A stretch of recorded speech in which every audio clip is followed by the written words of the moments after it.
Shalom. Ya. Bagaimana kabarnya Bapak Ibu pagi hari ini? Semua baik-baik? Haleluya. Terima kasih. Baik, hari ini kita masih ada dalam tema besar kita selama 1 tahun ini, yaitu Deeper dan Stronger. Dan hari ini saya akan spesifik bicara mengenai going deeper, atau kita mau memahami lebih dalam lagi tentang Alkitab. Saya berikan judul khotbah saya pagi hari ini, boleh slide-nya? Yaitu Deeper into the Bible, atau lebih dalam kepada Alkitab kita. Ya, lebih dalam kepada Alkitab kita. Kita sering banget kita belajar dari Alkitab. Ya, kita belajar dari Alkitab. Tapi hari ini kita akan belajar tentang Alkitab. Kita seringkali belajar dari Alkitab, tapi kita hari ini akan belajar tentang Alkitab. Hari ini sesinya agak pengajaran, jadi Bapak Ibu bisa siapkan alat tulis. Mungkin perlu dicatat beberapa hal yang penting, supaya nggak lupa gitu ya Bapak Ibu. By the way, saya bawa ini adalah baru datang kemarin di rumah. Alkitab terjemahan baru edisi yang kedua. Edisi kedua dari LAI, Bapak Ibu yang belum punya mungkin nanti bisa pesan ya. Dibutuhkan 49 tahun untuk mengeluarkan edisi yang kedua ini. It's not an easy job. Karena memang hati-hati sekali LAI-nya. Takutnya ada salah terjemahan, takutnya ada kata-kata yang tidak dimengerti oleh jemaat. Jadi dibutuhkan 49 tahun, bayangkan. Ya, saya melihat ini sudah banyak kata-kata yang dulu agak asing, tapi sudah diperbaiki di edisi ini. Jadi Bapak Ibu silakan kalau mau nanti bisa pesan ke LAI-nya ya. Tapi hari ini kita akan belajar tentang Alkitab. Kalau dalam istilah teologi ya, apa yang saya akan bagikan hari ini itu istilahnya itu dalam istilah teologi itu bibliologi atau doktrin tentang Alkitab. Meskipun tentu saja kita tidak akan dalam karena waktu kita terbatas, tapi saya ingin Bapak Ibu hari ini betul-betul memahami Alkitab itu apa. Sebetulnya bagaimana Alkitab itu ditulis. Gitu ya. Dalam dunia teologi ya banyak doktrin-doktrin yang lain selain doktrin Alkitab. Ada namanya doktrin kristologi, itu doktrin tentang Kristus. Ada doktrin tentang eskatologi, tentang akhir zaman. Ada doktrin tentang soteriologi, doktrin tentang keselamatan. Itu semua penting. Tapi buat saya semua doktrin itu dasarnya kan Alkitab.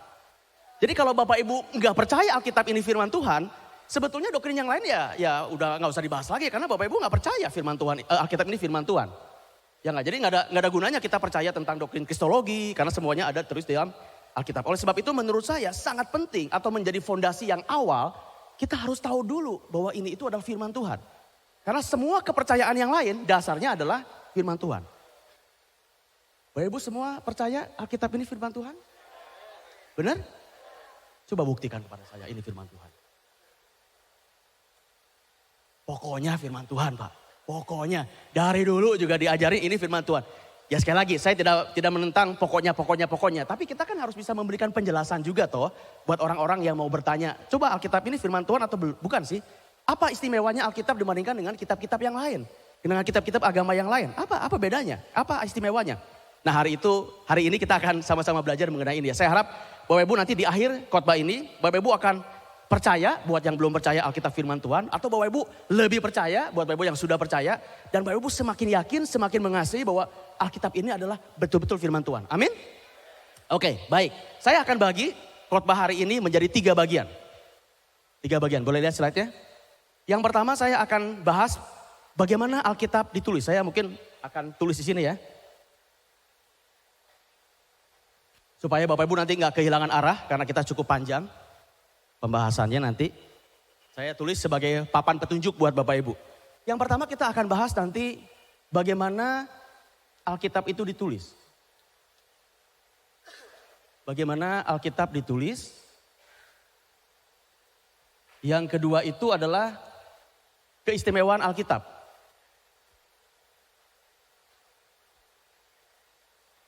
Keistimewaan Alkitab. Lalu yang ketiga, yang punchline-nya, bukti Alkitab itu sama dengan firman Tuhan. Nah ini 3 poin yang kita akan bahas pada khotbah hari ini. Mari kita masuk ke poin yang pertama. Bagaimana Alkitab ditulis? Ya, bagaimana Alkitab ditulis? Pada bagian yang pertama ini, sebelum nanti kita bahas bagaimana Alkitab ditulis, saya merasa perlu menyampaikan dulu beberapa istilah buat Bapak Ibu. Istilah yang sering dipakai dalam doktrin Alkitab.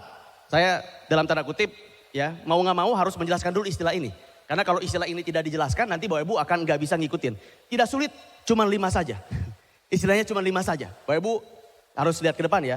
Saya akan mulai dulu dengan 3 istilah yang pertama. Boleh lihat slide-nya. Yaitu apa bedanya wahyu, inspirasi, dan iluminasi. Jadi pada poin yang pertama ini, pembahasan yang pertama kita akan bahas 3 istilah dulu. Apa itu wahyu?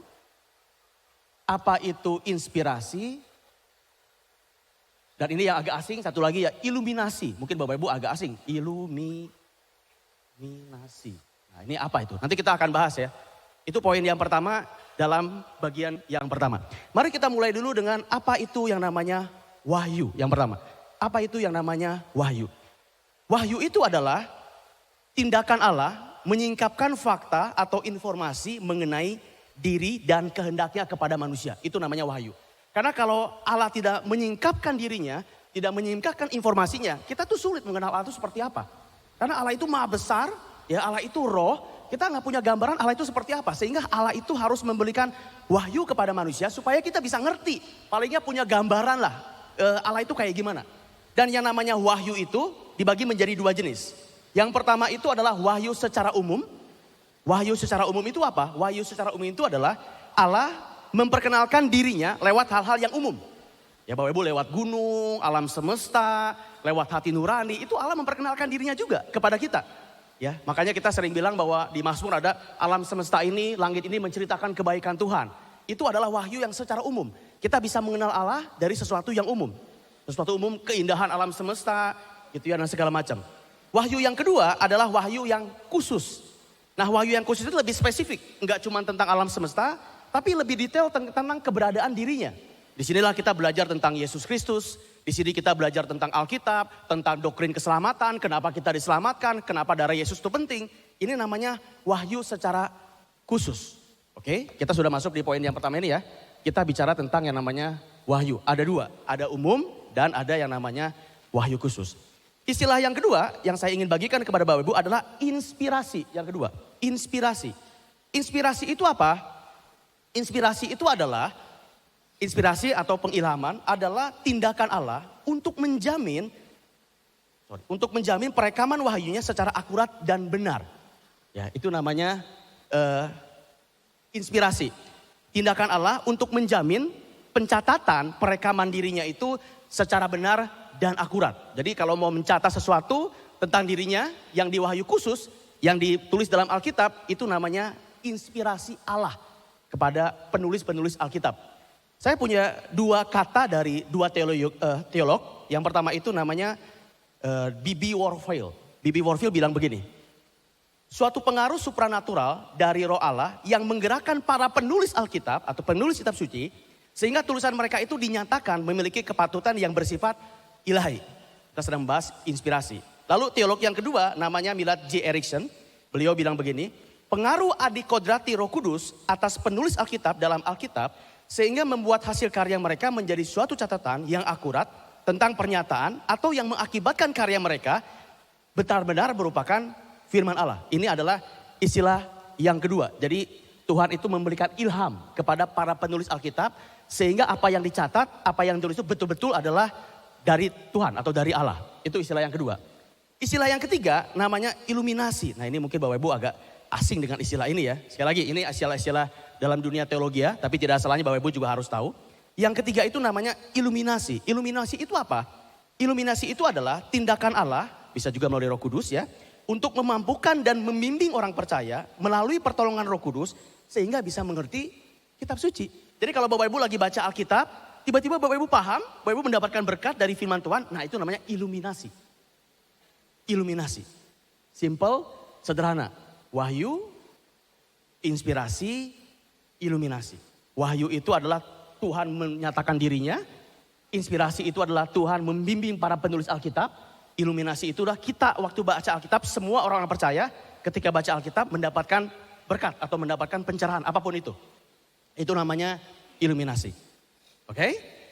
Lalu istilah yang lain yang saya ingin bagikan kepada Bapak Ibu sebelum nanti kita masuk lebih dalam adalah istilah namanya itu, boleh lihat slide-nya, autograf dan manuskrip. Autograf dan manuskrip. Saya tulis ya. Kita masih ada di poin yang pertama. Atau ini jangan 1 tapi A ya. Yang kedua itu istilah yang namanya autograf dan manuskrip. Opo jeningan apa ini? Sabar, nanti kita akan bahas ya. Autograf dan manuskrip. Udah, cuma 5 istilah itu yang saya ingin bagikan kepada Bapak Ibu. Apa itu autograf? Autograf itu adalah naskah asli yang ditulis langsung oleh para penulis Alkitab. Itu namanya autograf. Jadi kayak Musa nulis langsung, Paulus nulis langsung. Itu namanya autograf, edisi original yang betul-betul ditulis oleh penulis Alkitab. Oke? Kalau manuskrip apa? Manuskrip itu salinan. Seperti ini sebetulnya manuskrip. Terjemahan, salinan.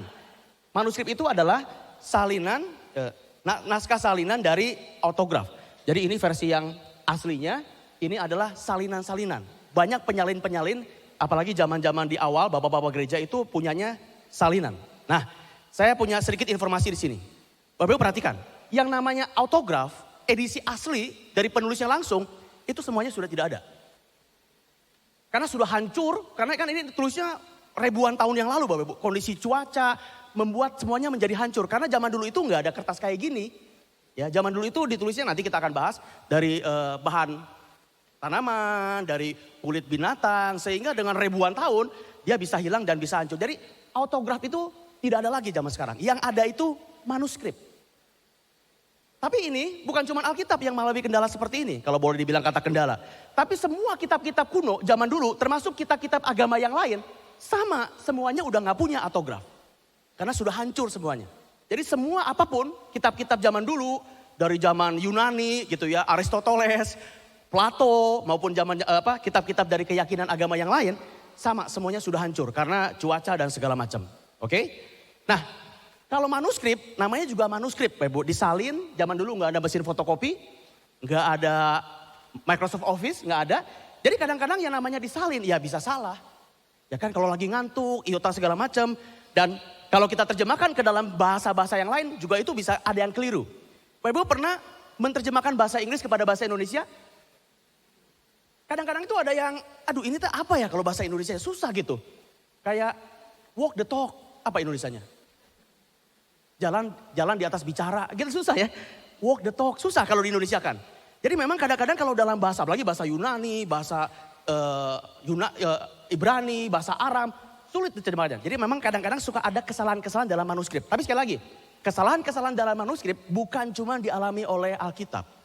Semua dokumen kuno, semua kitab-kitab suci agama lain pun mengalami hal yang sama. Ini 5 istilah, boleh lihat slide-nya? Yang saya ingin Bapak Ibu coba tanamkan dulu. Wahyu adalah Allah menyatakan dirinya. Baik wahyu umum dari alam semesta, hal-hal yang umum maupun wahyu khusus.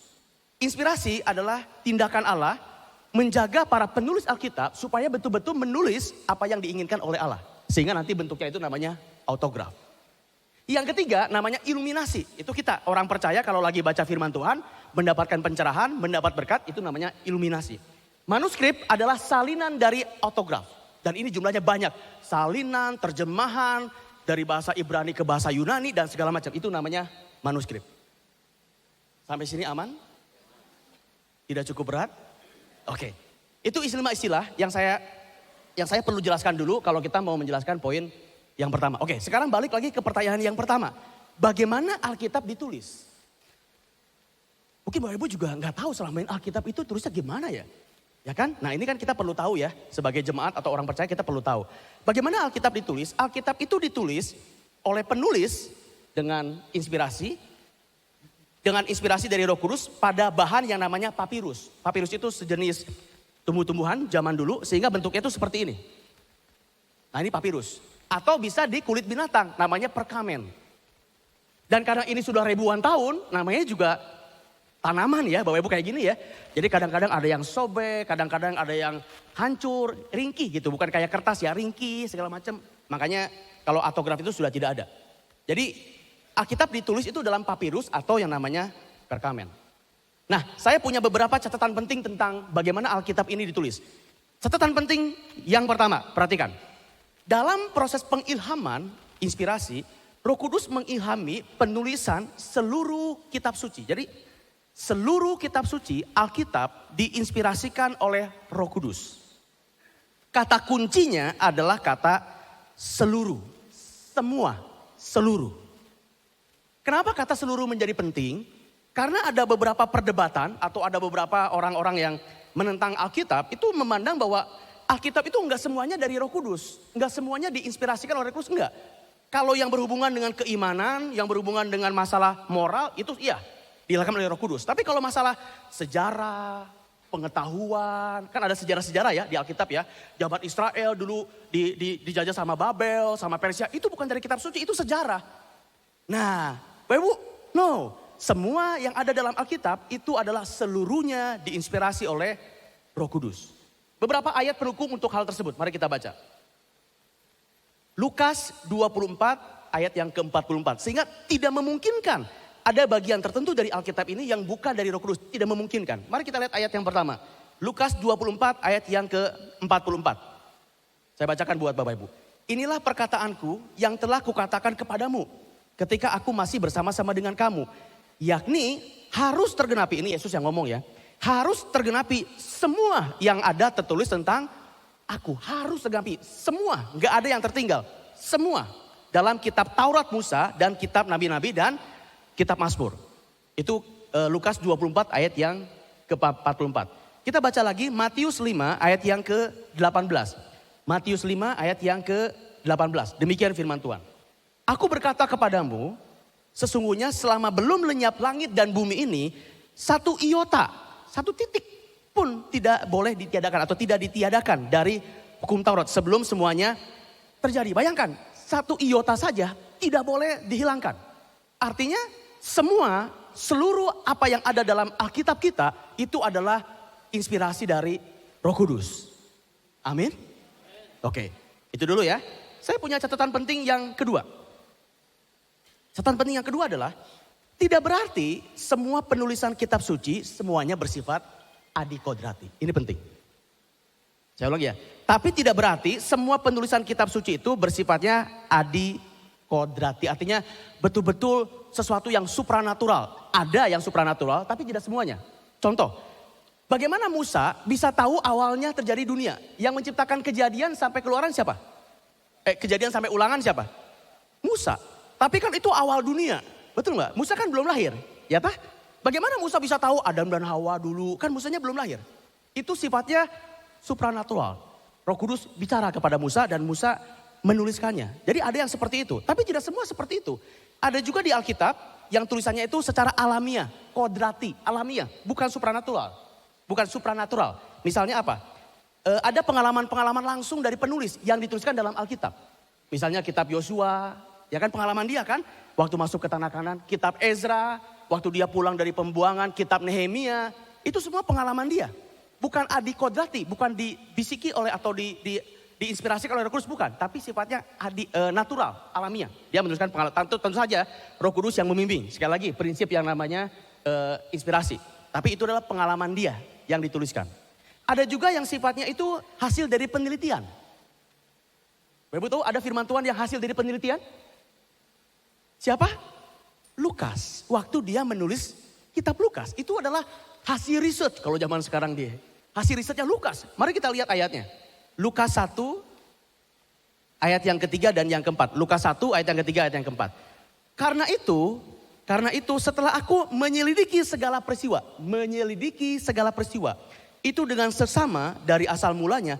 Aku mengambil keputusan untuk membukukannya dengan teratur kepadamu. Jadi hasil risetnya Lukas dibukukan lalu dikirim kepada, saya lupa namanya, tapi ada seorang bangsawan yang meminta Lukas itu membuat sebuah kitab. Ya? Ya, Theophilus. Oke. Yang keempat, ayat yang keempat, supaya engkau dapat mengetahui bahwa segala sesuatu yang diajarkan kepadamu sungguh benar. Jadi enggak semuanya adikodrati, tapi ada bagian-bagian yang merupakan pengalaman dan ada bagian-bagian yang memang hasil riset seperti Lukas. Tapi percayalah, meskipun hasil riset, meskipun pengalaman, semuanya dijaga oleh Allah dalam bentuk inspirasi. Amin? Oke. Catatan penting yang ketiga. Kita lihat lagi. Catatan penting yang ketiga adalah tidak berarti bahwa Roh Kudus mendikte para penulis kitab suci itu. Tidak berarti. Ini agak berbeda dengan keyakinan agama lain. Jadi bukan berarti Roh Kudusnya, misalnya ya, tulis A, B, C, D, E, F. tulis ini. Oke. Kalau yang ada adikodrati mungkin begitu. Tapi tidak semuanya begitu. Jadi bukan berarti bahwa Roh Kudus itu mendikte para penulis Alkitab. Artinya begini Bapak Ibu. Kitab suci tetap menjaga karakteristik si penulis. Kitab suci tetap menghargai cara menulisnya masing-masing individu. Kalau Matius dari pemungut cukai mungkin dia beda dengan Lukas seorang dokter bisa lebih teliti. Jadi kitab suci tetap menghargai bagaimana gaya atau style atau pengetahuan yang dimiliki oleh penulis Alkitab. Sebagai contoh, mari kita lihat tulisan-tulisan Paulus. Tulisan Paulus kan sukar dipahami ya. Bapak Ibu kalau baca Roma pasti liar. Pasti mumet itu karena memang ditulis oleh Paulus. Tidak menghilangkan pendidikan Paulus yang memang tinggi zaman itu. Jadi kalau zaman sekarang Paulus itu pendidikannya mungkin S3 atau mungkin profesor kali. Dan Alkitab tidak menghilangkan pengetahuan dari Paulus. Sehingga memang beberapa yang ditulis oleh Paulus itu menjadi sangat rumit. Dan itu diakui oleh Petrus. Mari kita lihat ayatnya. Di 2 Petrus 3, 15 sampai yang ke-16. 2 Petrus 3 ayat yang ke-15 sampai yang ke-16. Saya bacakan buat Bapak Ibu ya. Anggaplah kesabaran Tuhan kita sebagai kesempatan bagimu untuk beroleh selamat. Seperti juga Paulus, saudara kita yang kekasih. Telah menulis kepadamu, jadi tulisan-tulisan Paulus ya. Menurut hikmat yang dikaruniakan kepadanya. Yang ke-16. Hal itu dibuatnya dalam semua suratnya. Apabila ia bicara tentang perkara-perkara ini, dalam surat-suratnya itu ada hal-hal yang sukar dipahami. Bapak Ibu pernah membaca jurnal-jurnal para dokter? Liar pisan. Beda dengan tulisan-tulisan yang umum di buku, toko-toko buku itu masih umum tuh. Populer ya, buku-buku populer. Tapi kalau tulisannya profesor, dokter, aduh kayaknya mumet gitu. Nah kurang lebih gambarannya seperti itu kalau zaman sekarang. Hal-hal yang sukar dipahami sehingga orang-orang yang tidak memahaminya dan yang tidak teguh imannya memutarbalikannya menjadi kebinasaan mereka sendiri. Sama seperti yang juga mereka buat dengan tulisan-tulisan yang lain. Jadi itu ya, Roh Kudus bukan berarti menghilangkan karakteristik dari si penulisnya. Oke, catatan yang keempat. Fungsi Roh Kudus mengarahkan, mengkontrol, menjaga sehingga apa yang ditulis benar-benar sesuai dengan yang dimasukkan oleh Allah. Itu fungsi Roh Kudus. Mau berdasarkan yang adikodrati, mau yang berdasarkan pengalaman, mau yang berdasarkan hasil riset, mau yang ditulis oleh Paulus pendidikannya tinggi, maupun yang ditulis oleh para nelayan, ya Petrus, ataupun pemungut cukai seperti Matius, ataupun dokter seperti Lukas, Tuhan Roh Kudus menjaganya, mengarahkannya, supaya sesuai dengan apa yang diinginkan oleh Allah dimasukkan ke dalam firman Tuhan. Ingat, itu adalah yang mana? Inspirasi. Itu adalah inspirasi. Oke. Mari kita lihat beberapa ayat yang menunjukkan bahwa Roh Kudus itu mengarahkan dan mengkontrol. Yohanes 16 ayat yang ke-13 sampai yang ke-14. Yohanes 16, 13 sampai 14. Demikian firman Tuhan. Tetapi apabila ia datang, yaitu Roh kebenaran, ia akan memimpin kamu ke dalam seluruh kebenaran. Sebab ia tidak akan berkata-kata dari dirinya sendiri, tetapi segala sesuatu yang didengarnya, itulah yang akan dikatakannya. Dan ia akan memberitahukan kepadamu hal-hal yang akan datang. Ayat yang ke-14. Ia akan memuliakan aku, sebab ia, itu Roh Kudus ya, akan memberitakan kepadamu apa yang diterimanya daripadaku. Bapak Ibu, itulah bagaimana Alkitab ditulis. Bagian ini selesai. Bangga sama Alkitab sampai sini? Belum? Masih ada 2 poin lagi. Masih ada 2 poin lagi. Kalau yang ini masih ada 2 poin lagi. Oke, kita lihat keistimewaan Alkitab. Boleh lihat slide-nya? Kita lihat keistimewaan Alkitab. Keistimewaan yang pertama. Alkitab itu bisa bersatu dan harmonis. Amazing. Alkitab itu bisa bersatu dan harmonis. Sebagai informasi buat Bapak Ibu ya. Alkitab ditulis dari awal sampai akhir itu dalam jangka waktu periode 1500 sampai 1600 tahun. Ditulis oleh kurang lebih 40 orang penulis Alkitab. Tapi semuanya bisa sinkron dan semuanya bisa harmonis. Amazing. Bapak bayangkan begini ya, kalau saya kasih analogi nih. Misalkan habis ibadah ini, saya kumpulkan 40 orang dari Bapak Ibu. Saya kumpulkan. Lalu saya bilang begini, kalian boleh nulis apa saja, terserah. 2 bulan lagi kita kumpul, lalu kita bikin buku. Saya cuma bilang begitu aja. Mau nulis apa aja terserah. 2 bulan lagi kita kumpul, lalu kita bikin buku. Kira-kira apa yang akan terjadi? Satu bisa menulis tentang tanaman hidroponik, satu bisa nulis tentang chat GPT yang lagi populer, seseorang bisa nulis tentang hewan, seseorang bisa nulis tentang Wakanda mungkin atau Avatar. Betul nggak? Jadi begitu dikumpulkan bingung gitu, ini mau gimana ya kok nggak nyambung. Tapi kalau Alkitab 40 penulis, 1500 tahun, semuanya harmonis banget. Luar biasa Bapak Ibu. Serius, saya waktu tahu ini luar biasa banget. Sesuatu yang tidak mungkin, sulit bahkan tidak mungkin dilakukan oleh buku-buku yang lain. Tapi Alkitab luar biasa banget. Oke, saya harap sampai sini Bapak Ibu udah mulai luar biasa nih. Yang kedua, Alkitab tidak bisa habis dipelajari. Kalau Bapak Ibu udah baca buku novel, satu kali baca udah tahu endingnya apa. Tapi kalau Alkitab, ya enggak, ayat yang sama, hari yang berbeda, Bapak Ibu pernah mengalami, wih saya dapat lagi loh yang baru. Wah saya dapat, jadi seolah kayak sesuatu ada yang baru terus itu setiap pagi. Luar biasa, beda sama buku manajemen, buku novel, kalah semua Bapak Ibu. Kita bisa baca satu ayat, tapi hari ini kita dapat yang ini. Besoknya kita dapatnya, nggak pernah habis dipelajari. Amazing. Keistimewaan Alkitab yang ketiga, perhatikan yang ketiga. Semua nubuat atau ramalan dalam Alkitab terjadi secara tepat. Bapak Ibu kalau betul-betul membaca ya, proses kelahiran Tuhan Yesus aja, Yusuf dan Maria. Itu melenceng sedikit aja. Kalau nggak ada sensus aja tuh dari Herodes. Bubar Tuhan Yesus lahir di mana. Betul Bapak Ibu, itu betul-betul Yuk coba kita lihat ayat-ayatnya ya. Saya akan coba bagikan kepada Bapak Ibu betapa nubuat dalam Alkitab itu persis sama. Saya akan ambil contoh kelahiran, kematian Yesus, dan runtuhnya bait Allah. Anda lihat nubuatan-nubuat itu dibuat kapan? Tapi terjadinya betul-betul sama persis. Mari kita lihat. Yang pertama, Mazmur 22 ayat yang ke-19. Mazmur 22 ayat yang ke-19. Demikian firman Tuhan. Mereka membagi-bagi pakaianku di antara mereka dan mereka membuang undi atas jubahku.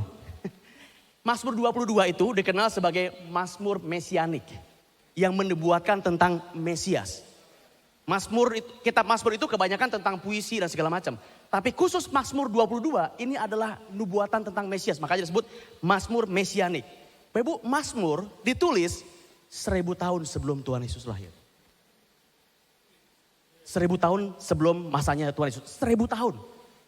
Dan betul-betul terjadi kalau yang tadi kita baca. Betul-betul jubahnya dibuang dan diundi bukan? Gak ada yang miss satupun. Gak ada yang miss. Kita lihat contoh yang kedua.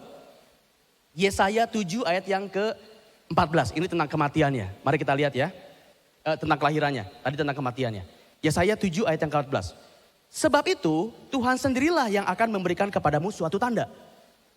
Sesungguhnya seorang perempuan muda mengandung dan akan melahirkan seorang anak laki-laki. Dan ia akan menamai dia Immanuel. Wah, Yesaya ditulis 750 tahun sebelum Yesus lahir. Dan terjadi persis seperti apa yang dinubuatkan oleh Yesaya. Yang ketiga, tentang keruntuhan bait Allah. Matius 24, 1-2. Matius 24, 1-2. Kita lihat, ini Tuhan Yesus yang ngomong. Sesudah itu, Yesus keluar dari bait Allah, lalu pergi. Maka datanglah murid-muridnya dan menunjuk kepada bangunan-bangunan bait Allah. Bapak Ibu harus tahu, bangunan bait Allah waktu zamannya Yesus itu megah luar biasa. Bahkan katanya lebih bagus daripada yang dibangun oleh Salomo. Padahal ini dibangunnya oleh Herodes. Lebih bagus daripada bangun Salomo. Jadi betul-betul kokoh, betul-betul luar biasa. Tapi Yesus bilang begini, ia berkata kepada mereka, kamu melihat semuanya itu?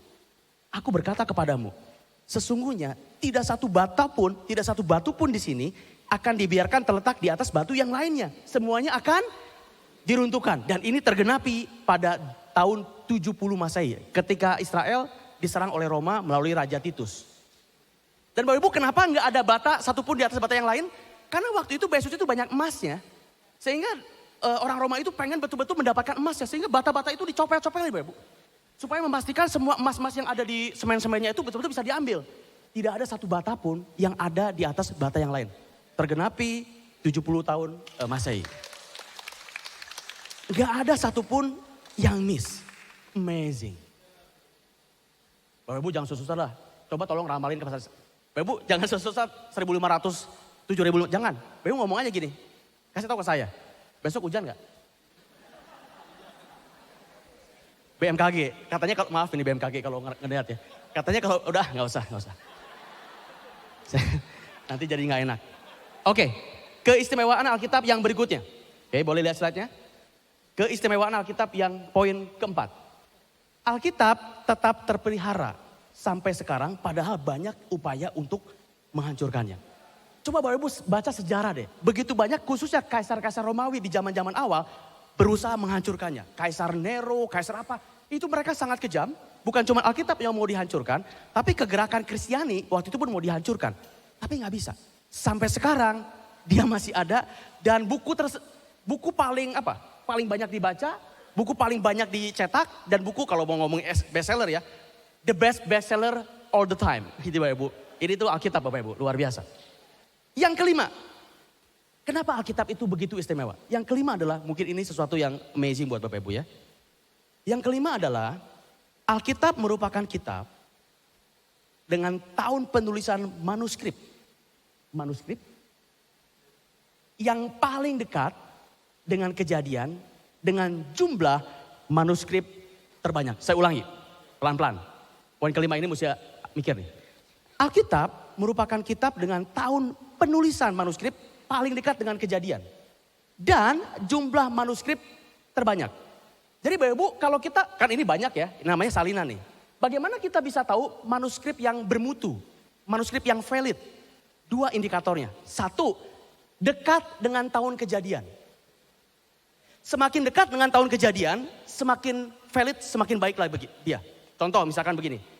Kalau Bapak Ibu mau membaca buku sejarah kemerdekaan Indonesia 1745, bacalah tulisan-tulisan yang dicetak atau ditulis dekat-dekat tahun 45. Kalau ada orang yang nulis proses kemerdekaan Indonesia tahun 2020, sama ada orang yang nulis tahun kemerdekaan Indonesia tahun 1950, lebih valid yang mana? 50 karena ini baru kejadian, orang masih ingat gitu, masih hangat.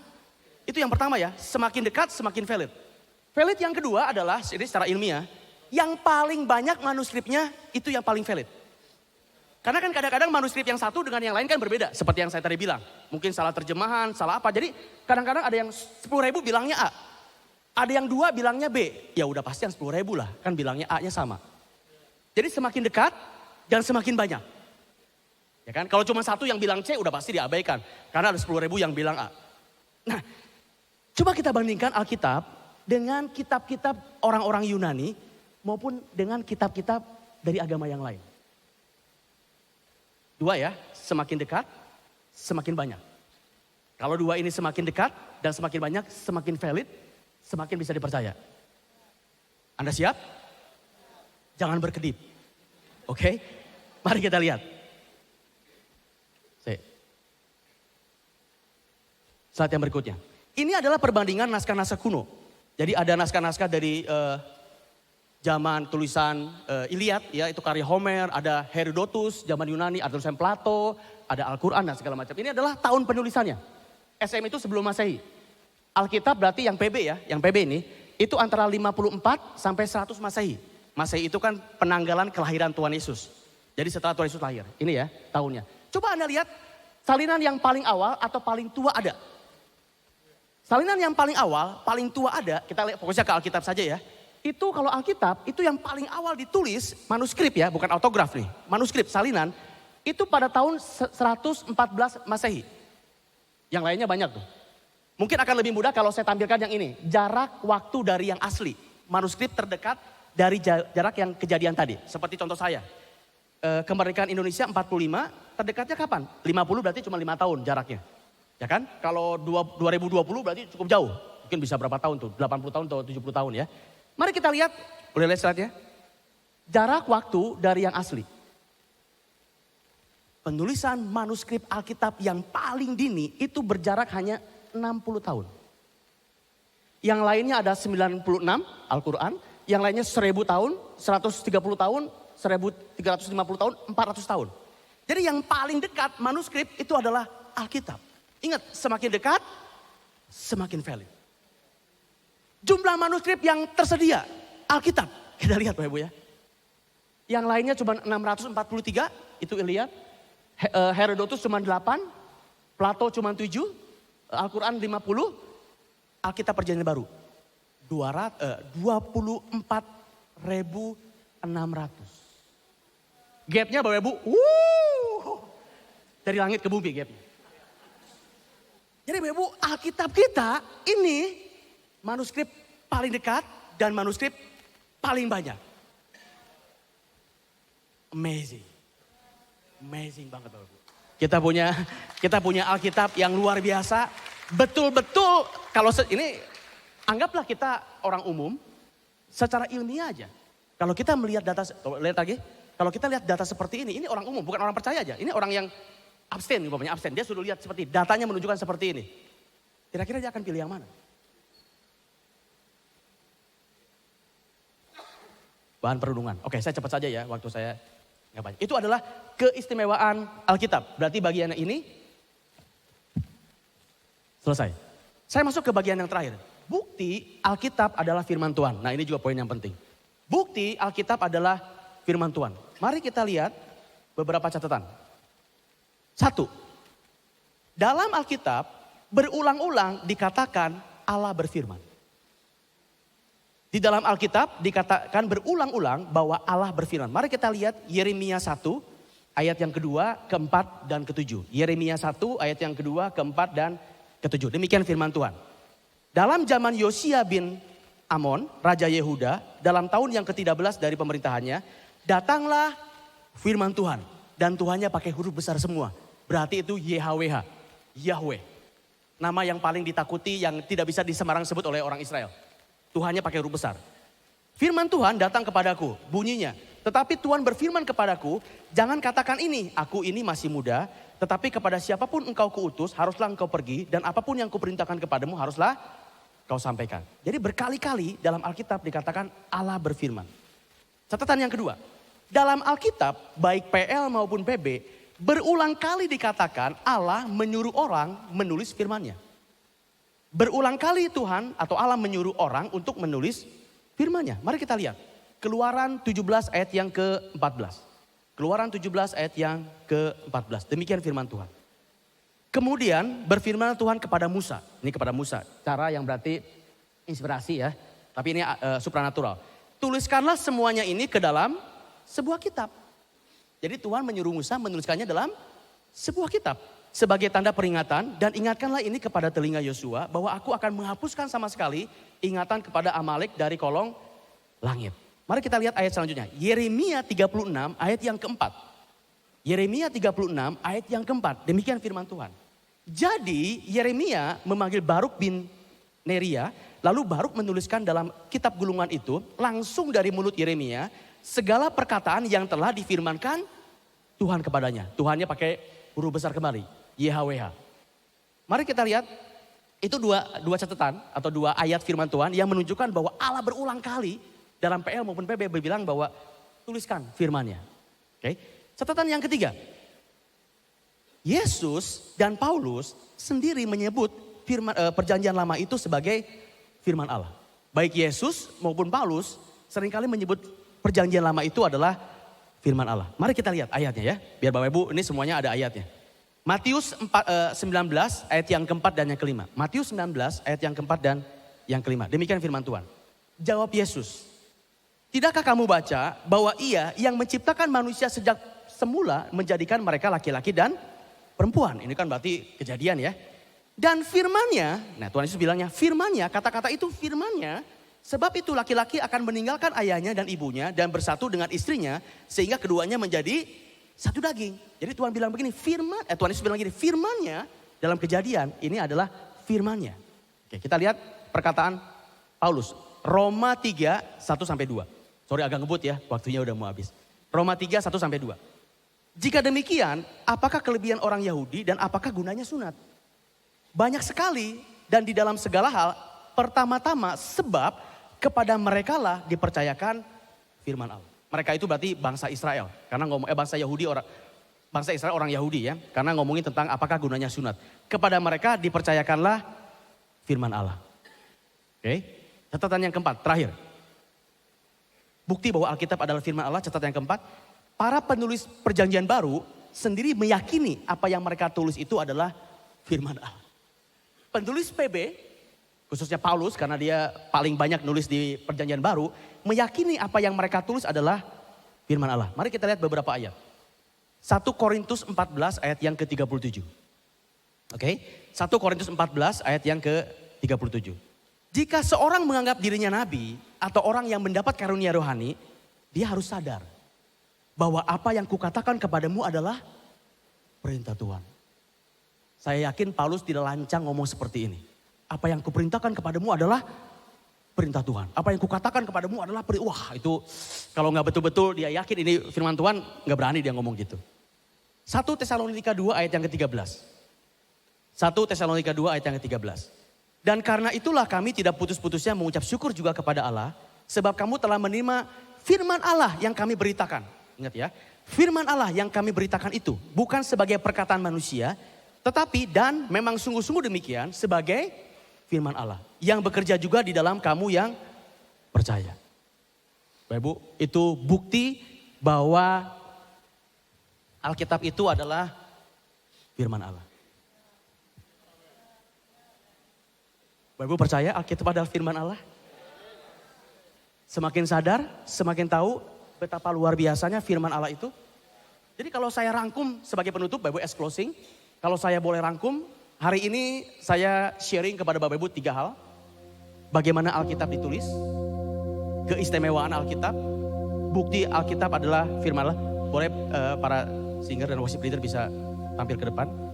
Ini ya 3 poin. Lalu kalau saya rangkum, bagaimana Alkitab ditulis, jangan lupa Bapak Ibu, Alkitab itu ditulis dengan inspirasi Roh Kudus. Pada bahan papirus atau juga bisa kulit binatang. Apa keistimewaan Alkitab? Ada 5. Alkitab bisa bersatu dan harmonis. Alkitab tidak bisa habis dipelajari. Semua nubuatan, ramalan dalam Alkitab terjadi dengan tepat.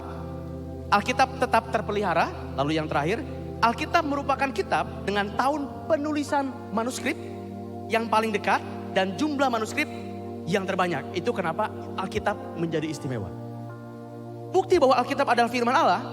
Yang pertama, Alkitab berulang kali berkata Allah berfirman. Dalam Alkitab, baik PL maupun PB, berulang kali dikatakan Allah menyuruh orang untuk menulis firman-Nya.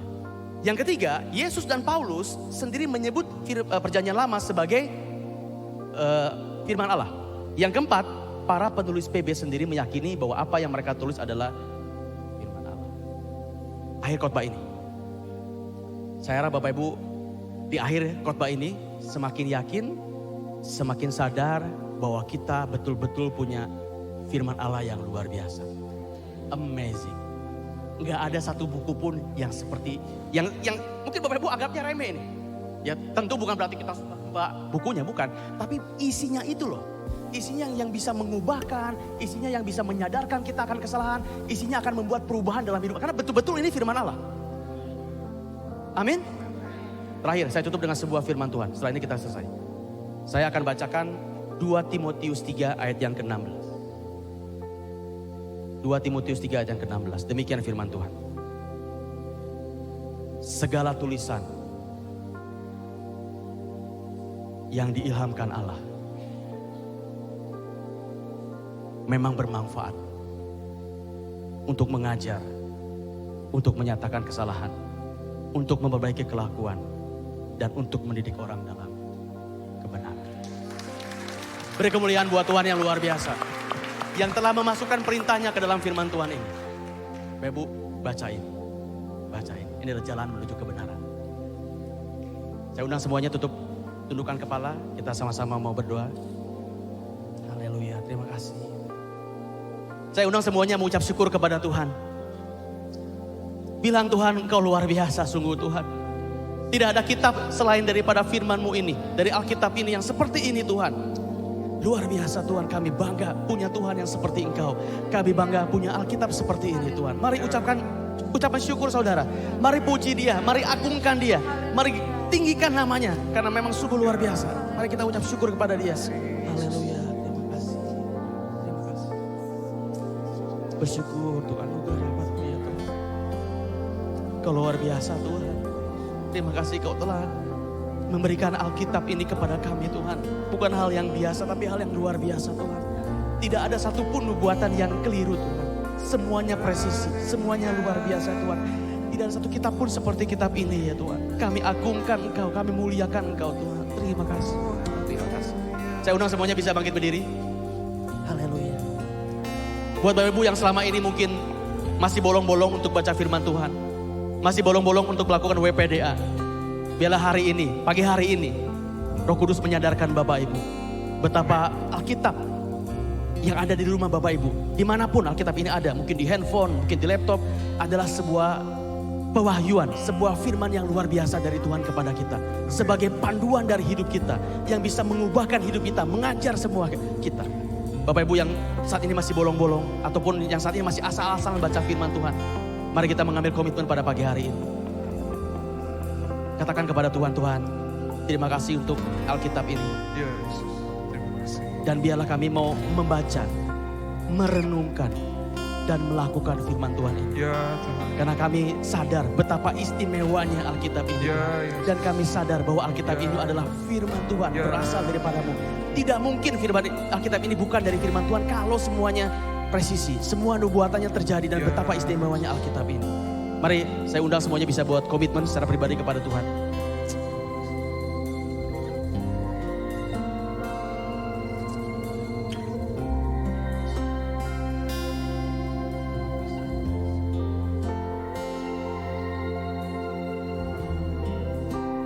Terima kasih Tuhan buat pagi hari ini.